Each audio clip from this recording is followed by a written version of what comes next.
Just a quick reminder, this podcast is brought to you by the Academy World, and we support SMEs for whatever stage you are in your business, if it's pre-launch, launch, expanding, or wanting to use your exit route. Please do reach out to us. But anyhow, that's enough about me. Let's find out about Martin.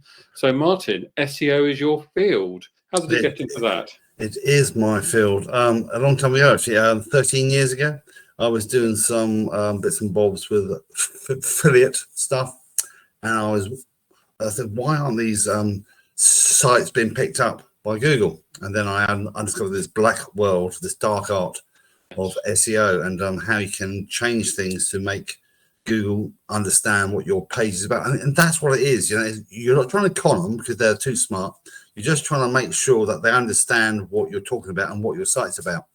You know, it's quite if you think about it that way, it's quite easy. If you don't explain what you do, how the hell are they supposed to know what it's about? It's like, well, give me a chance, you know. So that's why I'm a keen man, I say, about local SEO, because you cannot attempt to compete with the big boys. So what you have to do then is do a lot of keyword research and make sure that your town that you're in, or I'm in out of Brighton, so I wouldn't try to rank for SEO term or SEO consultant. I'd always put Brighton at the end or at the start, and then I do my keyword research and try to find these little gems, because that's what you're after. A nice keyword gem can change your site in what, well, as soon as you're on page one, you'll get hordes of free guys coming to you because you found these keyword gems. And I'm talking about gems, I'm talking about over 2,000 every month. They are the gems. Averagely, you'll get around about 120 to 300, say. That's quite high, but it's those little big ones. That's what you want, those big old ones that are there. But you have to do your keyword research, and people, one, don't know how to do it, and they haven't got the tools. There is a free tool if you've got a Google account, Google Keyword Planner. That's free. That's not too bad. That's okay. I use about 3 or 4 just to cross reference, because they all can't be correct, and they just take an average. So it's easier to get an average from 3 or 4, so I know what I'm talking about. So that's a brief thing about local SEO. I can tell you a case study if you want. I won't bore you too much, but a gym in actually north London, and they said, could we rank please for Queen's Park Gym? I said, well, I should have a look. So I had a look around, and they were on page 3 for their this term, and it had 2,500 every month searches, which is, again, if that's one of those gem keywords. I said, okay, that's great. So I changed all the on page SEO to reflect that, and then I did a bit of RankBrain, which we will talk about but that's later. And in 2 weeks I've gone from page 3 to the bottom of page 1, another 2 weeks up to position 3, and that's when the fun starts, because he made an extra just out of guys coming to his site and seeing what he offered. He made about 3.5 grand every month just on that one search term. So, you know, if you're quite small, you're an SME and you want to start to rank, think about that first of all, because there's not a lot of competition around. That's the thing, not a lot of competition, and people, when they search for you, they probably want you. And if you're just down the actual road, then they're more likely to give you a call, because they can meet up, have a chat, and it's about, as you know, business is about forming relationships and trust and all that old good stuff, you know. And that's what we want, I suppose, because a lot of guys don't know what SEO is, and they think, oh, he's gonna do some black stuff, and it's gonna cost me a fortune, you know. But so long as your ROI is there and you get more guys coming in, if you pay grand, say, every month, but you're making 3, so you're making 2 grand. Well, that's a plus, you know. So you've got to think about, you may have to pay out a bit just to get things to start. But if you do your keyword research correctly, then there's no reason why you can't rank for some good old keyword gems, which I was just on about. But they are quite rare, so you've got to delve and have a look, and when you find them, you go, oh, that's a beauty. I mean, I found 2 over the last 2 days for my site, so I'll be bashing those out, and they have at least 3,000 each. Wow, amazing. So if I get that onto my site up to position 5, I'll have an extra, say, 10% of it, extra 600 guys coming to my site after SEO. So 10% of them, 60 guys, say, and out of them I might convert, I don't know, 10, 15, but that's, you know, that's good. You know, Brilliant. Yeah. Okay, so let's rewind back for our listeners who aren't in this black magic of SEO, as we call it. Yes. Yeah, so we've obviously got the big multinationals, which have got very deep pockets, and so what you're saying is us trying to fight on those obvious words, which aren't perhaps the obvious shorter words. Is you're going to be lucky to win it. That's basically what you're saying? Yeah, sure, because they got they'll be doing adverts, Google ads, Meta ads, and putting a lot of cash into that, and you can't compete with that. So the more local you go, the easier it is to rank, and the easier it is to get customers that will stay with you. You know, because they can meet up with you, cup of tea, bit of cake, you know, nice. And I guess the nationals can't compete locally because they're not local. Well, they can do, but obviously their slice of pie, they want the big pie, slice of the huge pie. But I always think that a big slice of a small pie is better than like a slither of a big pie, because you'll start to dominate your local area, and that's what you want. So anyone who puts in a term, you're in the top 3. Okay. That's what you're ideally after.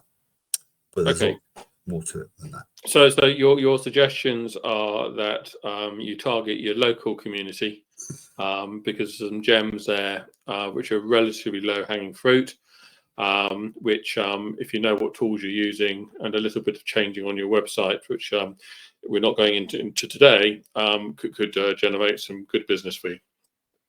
Yeah, it's been So that's the concept, is to find these little gems and then just incorporate them into your on-page SEO, a bit of off-page as well, and then that's the way to do it. So let's do some de-jargoning here. So you mentioned on-page and off-page. Yes. Surely everything on the website is on the page. So yes, it is. Well, that's one of these jargony things that we do.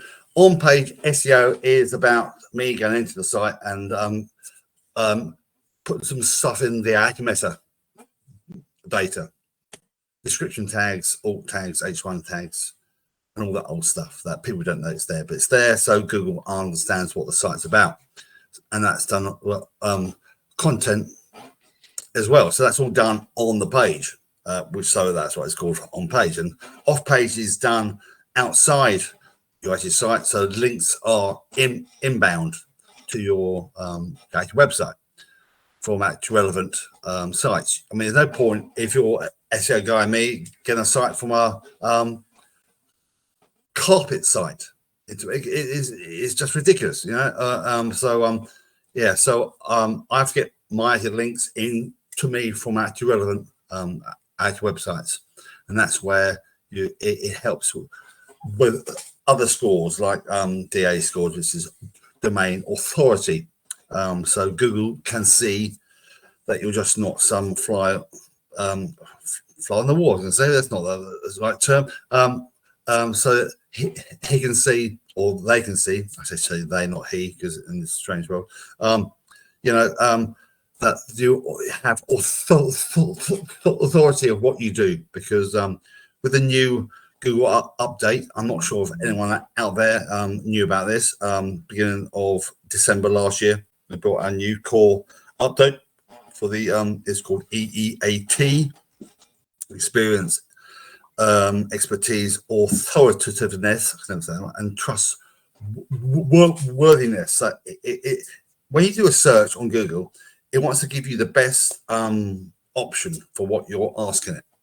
So it prefers experts to be there, because we obviously know what we're talking about, hopefully, and it gives their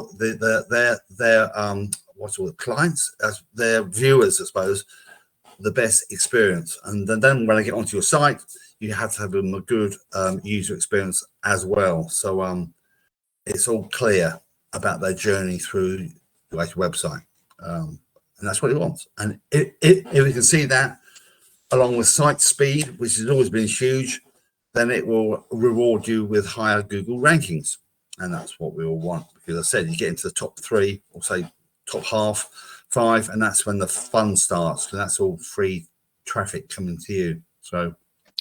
So, I mean, you're talking about all kinds of codes here. You're talking about H1s, you're talking about tags, you're talking about DA, you're talking about titles, you've talked all kinds of things. So I'm getting the general impression, and my experience is that in actual fact, to win on the search engine domain, you've got to tick off a lot of little things for it to work. Indeed, yeah. You've got to explain what your site's about. Like I said, because Google has no idea. It just drops on your site and looks at your data, your title tags, and your description tag, and say, what's this site about? And then looks through your site just to see if it's been structured correctly, the speed's good, content's good, and then it starts trying to rank you for that term. But we can help them. So that's Google. I mean, does I've forgotten what it's called now. Bing? What's the other one? Bing. Well, let's try that again. Yahoo. So that's Google. So Bing is probably in second place, and as you know, we are quite heavily involved in the Academy world of AI, and quite a few of the AI large models, as we call them, actually pull from Bing rather than from Google. So are you seeing any changes in uplift from Bing, or not really? I think Bing's got a AI role to play, so it's best to keep on the ball. And if you've got a site action map, open up a Bing free account and drop a site map of your site in there. That'll keep them on on the radar. It's not a hard thing to do. People are starting to use these other search engines, but Google is still the king of the block. So let's not poke the bear and play the game, and just help Bing as well to because Google keeps an eye on Bing. If it's index a site, old trick used to be you used to go to Bing and you index your site with Bing straight away, and Google will look over and go, oh, hello, they've got that one, we want that, and they will index your site really fast. So that was an old trick. I'm not sure if it still works now, but it's worth giving it a go. You never know. Okay, so Google's still king, but however, there's more different places the consumer can search. But again, from the AI side, they're all pulling information from websites, and so there again, you just need to be found, don't you? Yeah, sure. I mean, that's where the actual sitemap comes in. So Bing knows about you, and the AI tools will know about you as well. So So talking about, I'm going to continue with my AI, because the next thing I've got here I wanted to talk to you about is content quality and user experience. Yes, that's the big one. So I've heard all this stuff about, ever since AI's come along, it's so easy to push out volume of content at rapid speed, in hopes to get more of those search results. And what's your experience on that? It has a it is good, but again, like any new tool, you have to be careful how you use it. Google's getting smarter now, so it can tell if it's AI generated. But then again, all you have to do is say to chat GPT, if you're using that, is say, please rewrite this not as an AI bot, but as a real person, so Google can understand it's from AI. Yeah, you'll be smart about these sort of things, but it builds some great content which you can tweak to make your own. But it's starting with a blank sheet. It's really hard. Yeah, if you're not an writer, it is really hard. So you can ask Chat GPT to give you a hand. I use a technique called stacking, where I stack small questions, and I would say, please, could you write me a blog on this, blah, blah, blah, blah. But don't write it yet. Just say you understand. He goes, yeah, I understand you want a blog written on this. Excellent. And I just do this up to about 10 steps. So I built up this whole thing to it. I said, do you understand? Yeah, I understand that. I understand that. And right at the end, he said, please write me the blog. And it comes out like you think, wow, that is good. And then you can, as well as when you do it, you can always say to it, now the new update has come out of EEAT. Could you rate this? And it rates it again. And then you say, well, could you update that bit? So you come out with actually so much stuff that you can put your own stamp on, but the basis of it is just really good stuff, really good content in like half an hour. You know, I mean, that is pretty damn quick, and it's quite a good thing to do, but don't do it every day and put it on your site. Yeah, I mean, there's no research that says if you do a blog every day, you'll get better rankings. So although Google wants new content, obviously, to give to its is actually the guys that are after questions. If you can answer about 3 or 4 in your blog questions on the same subject, Google will actually love that, because it's answering questions and it's quite easy to find because Google gives you the answers, you know. Okay, so you've got to think like the customer when you start thinking, what am I going to write? You know, well, what questions are customers likely to ask? Yes. And then if you write using the customer's words, then Google will go, okay, well that piece of content there is really close to the question the person has put into Google, and so therefore we're going to show that. Sure. Yeah, it actually tries to actually match up what guys are asking to what it's got in his database. So if you can find the exact questions that are actually being asked by, and it's not hard to actually find these and call your blog that exact question. Yeah, it's not hard, is it? Google's going, that's the exact question, and they've answered it. Not only that, have they done that, they've answered another 4 questions. Now, in a previous life to what I'm doing now, we had an advisor who actually said, well, ask everyone in your sales team to write down all the questions they typically get asked by customers. And that's where we started with our content. And because that's what the customer, rather than us thinking, what should we write about? Yeah. Actually think, okay, what is the typical question I'm being asked? Perfect.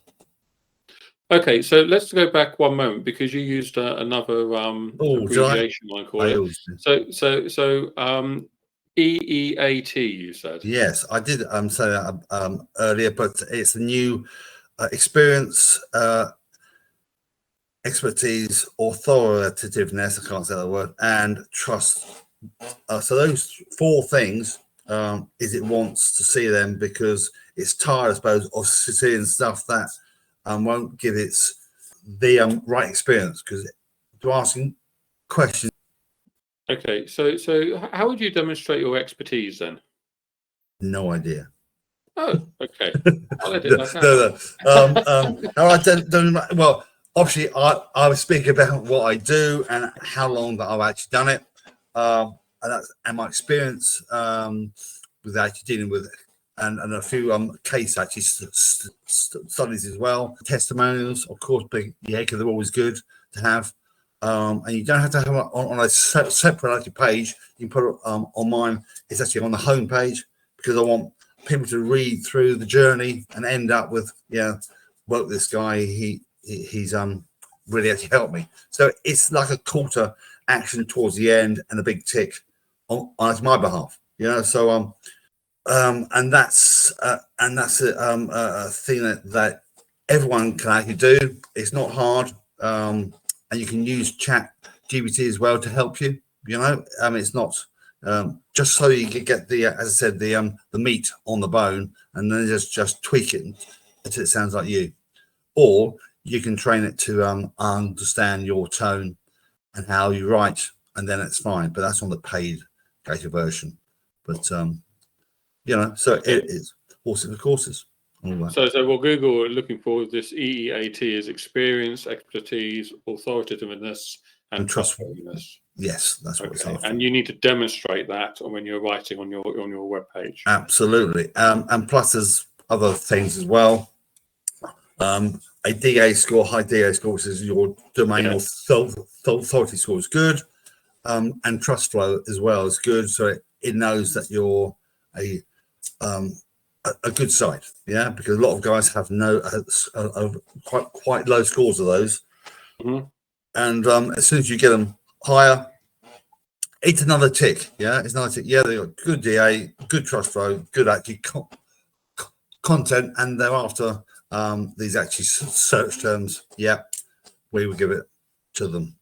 So it's the Google game, I'm afraid, but you have to play it. And once you do, and I said you get on to page 81, top 85 for some high search terms, then you're laughing, because you'll get free actually traffic in. And who doesn't want free traffic with guys that want to buy? Well, we all do, That's the golden egg. Sure, we should have got the gold. I don't know. I think, but the goose. That is the goose. So that's what we're trying to do with what all us SEOs do. But I do offer a guarantee. I've actually spoken to us about if you have a good search term on page 3. And talking about roundabout like the one I did for Queen's Park Gym, then a 12-week campaign, I can guarantee that on page 1. And then if I don't do it in the 12 weeks, then I will run it free for up to a year until you do get there. Which is not a small claim, but it's but you have got to find these actually gems. I mean, that's what it's all about. It's finding gems with low keyword difficulty. So and that's when the fun starts, But so if anyone wants to know more about that, I mean, I'm sure they can contact me or you, and we can go through that. I can't take everyone because it's quite intensive, but I'll be honest with guys as well. I say, well, sorry, mate, it'd be too hard. But basically, for this podcast, what we're talking about is target your local community, local area. Use some tools, which if you don't feel comfortable doing it, then reach out to yourself and have a discussion about you doing it for them, to find things which are regularly being searched locally. Win on those, which will get you higher up the ranking because you are local, but you do need to build the site in the right way, and you need to target the words and you've got the talk in the customer's language and so forth. So there's quite a lot of things to take into account, isn't there? Yes. So it's like where do I start from? Well, I always say to guys that if you're going to start, have a SEO audit done just to see where your site is, and if there's any errors, because you don't actually know, and then you can find, oh, that's a problem. Let's fix them, and we do the on first, and then you can move on to the other steps. Just make sure that your site is correct, you know. Okay, so I think we've covered that off now. So if you are interested in owning the web space in your local area on a couple of phrases or one phrase, and you want someone who's brave enough to potentially give you a guarantee, then Martin is your man. So how can we contact you? There's a few ways you can do that. Obviously through you, because they have all the details there, or they can email me. It's Martin at Marketing Success for You, and that's a 4, a letter and a u.co.uk. And I do offer a free half-hour chat on Zoom, so we can see where you are and where you want to go with it, because it is a journey, not so it is a destination as well. Once you've got those things you moving, but it's nice to get more than one up there. I said that's when the fun starts. Absolutely.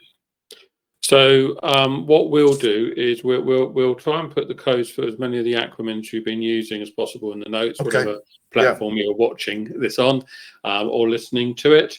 We'll also put some contact details in if you want to investigate further how you can win with your website and get a nice consistent flow of leads, hopefully. But I think that actually wraps this podcast up nicely. Excellent. Well, thank you for your time. And thank you, Martin, very much. I keep going off on things, don't I? Just keep going off on DAs and TFs and thinking, oh, they don't know about that. But we will explain that if they want to absolutely have a chat. Yeah, that's sure. Meanwhile, so again, this has been brought to you by the Academy World, and next week we will be chatting to another expert in another field. So do please look out for that. But meanwhile, Martin, thank you very much again. Thank you very much. Cheers. We wish everyone a great week. Lovely. Bye now. Cheers.